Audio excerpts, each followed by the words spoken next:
Assalamualaikum warahmatullahi wabarakatuh. Perkenalkan, nama saya Muhammad Jalal Maulana Sauti dengan NIM 240103055. Baik, pada kesempatan kali ini saya akan mempresentasikan hasil karya saya, PowerPoint berjudul pembuatan jadwal pembelajaran guru dengan menggunakan konsep matematika diskrit. Pentingnya pengelolaan jadwal pembelajaran di sekolah. Tentunya jadwal pembelajaran sangatlah penting agar tidak terjadinya bentrok dengan jadwal guru yang lain. Dalam pembuatan jadwal ini, pembelajaran atau konsep matematika diskrit sangat membantu agar jadwal menjadi lebih terstruktur, lebih rapi, dan dapat mengatasi masalah apabila terjadinya bentrok atau perubahan pada jadwal. Tentunya tujuannya yaitu memastikan pembagian mata pelajaran, waktu, ruang kelas, dan guru terjadwal secara terkoordinasi dan terstruktur dengan rapi agar tidak terjadinya bentrok pada jadwal pelajaran dan waktu-waktu yang telah ditentukan. Baik, konsep matematika diskrit yang saya gunakan di sini yaitu analisis logika, analisis himpunan, analisis relasi, dan analisis bilangan bulat.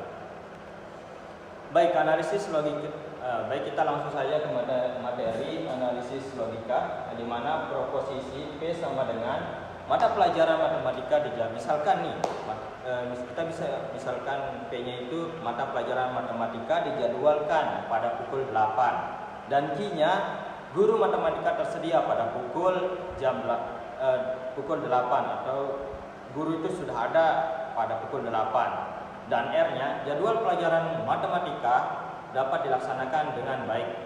Nyatanya, jika mata pelajaran matematika dijadwalkan pada pukul 8 dan guru matematika tersebut pada pukul 8 dan guru matematika tersedia pada pukul 8 atau telah tiba pukul 8, maka jadwal pelajaran matematika dapat dilaksanakan dengan baik. Maka kita dapatkan bentuk implikasinya P dan Q maka R. Nah, P dan Q maka R. Jadinya ini bentuk implikasinya, ini pernyataannya. Selanjutnya, langsung saja melihat tabel kebenaran. Ini tabel kebenarannya, ini nilai-nilainya. Ini P, ini Q, ini R. Di mana P benar, salah. Dan Q-nya benar, salah, benar, salah. Dan R-nya benar, salah. Nah, ya. Baik, untuk mencari P dan Q, maka kita lihat saja apabila P dan Q benar, maka di sini benar. Dan apabila salah satunya salah, misalnya nih P-nya benar tapi Q-nya salah, maka di sini salah. Begitupun seterusnya. Ini kenapa poinnya salah? Karena ini sudah berbeda. Baik, seterusnya P dan Q maka R. Baik, kita langsung saja. Apabila P dan Q benar dan R benar, maka di sini benar. Apabila P dan Q benar tapi R-nya salah, maka di sini salah. Dan apabila P benar, Q salah, R benar, maka di sini benar. Jadi apabila Q-nya salah tapi P sama R-nya benar, maka di sini benar. Kita juga menemukan bentuk konversnya, di mana R jika P dan Q, dan bentuk inversnya negasi P atau negasi Q jika negasi R, dan bentuk kontraposisinya negasi R jika negasi P dan Q. Selanjutnya kita langsung saja ke analisis himpunan, di mana contoh himpunan. Misal himpunan A adalah kelas yang mendapatkan pelajaran matematika dan himpunan B adalah kelas yang mendapatkan pelajaran bahasa Inggris dan himpunan C adalah kelas yang mendapatkan pelajaran IPA.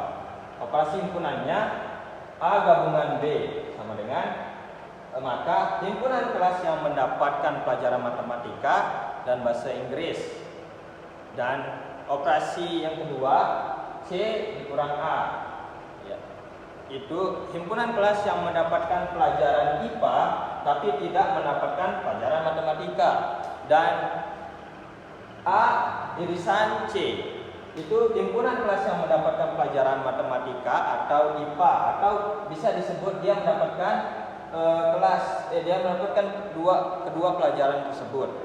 Baik, baik, selanjutnya ini adalah contoh diagram Venn yang dimana himpunan A adalah matematika, yang ini himpunan B adalah bahasa Inggris, dan ini C himpunan IPA, pelajaran IPA.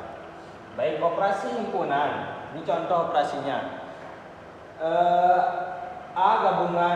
Himpunan A gabungan himpunan B. Ya, ini contoh diagram Venn-nya. Ini himpunan A ini digabung dengan himpunan B.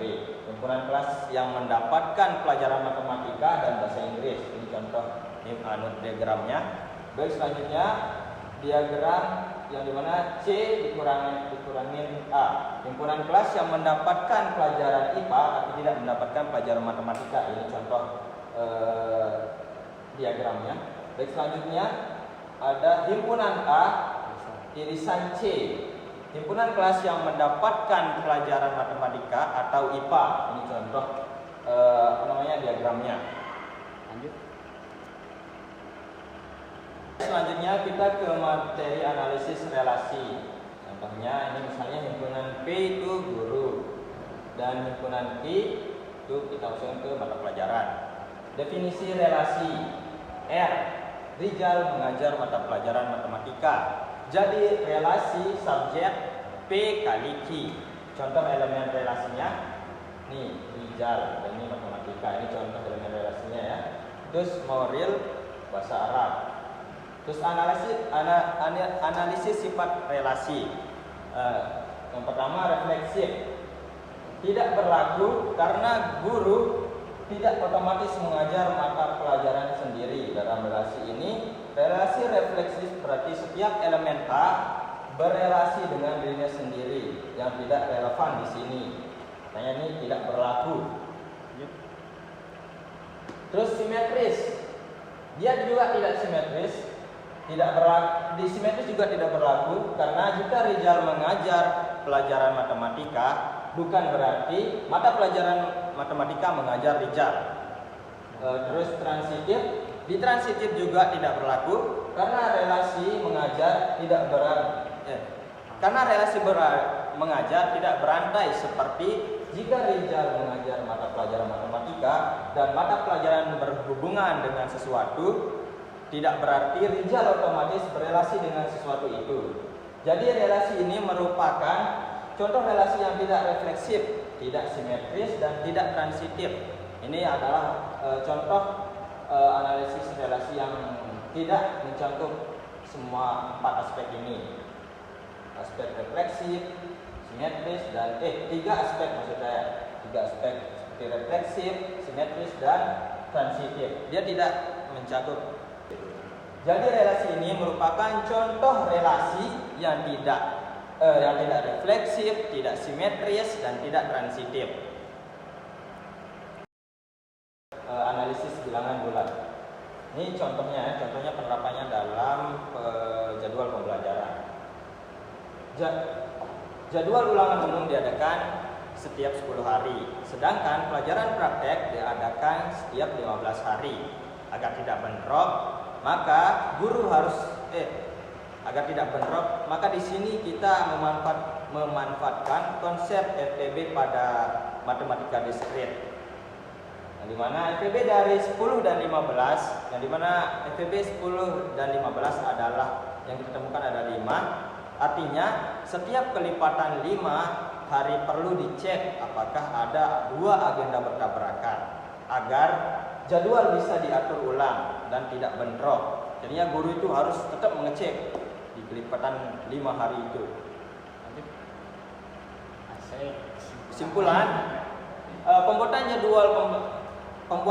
jadwal pembelajaran guru secara sistematis dan terstruktur dengan mengaplikasikan konsep matematika diskrit seperti analisis logika, analisis himpunan, relasi, dan bilangan bulat. Dengan menggabungkan 4 aspek tersebut, pengelolaan jadwal pembelajaran menjadi lebih optimal dan minim terjadinya risiko terjadinya bentrok dan mudah divalidasi serta diubah jika diperlukan adanya perubahan. pada jadwal pelajaran tersebut.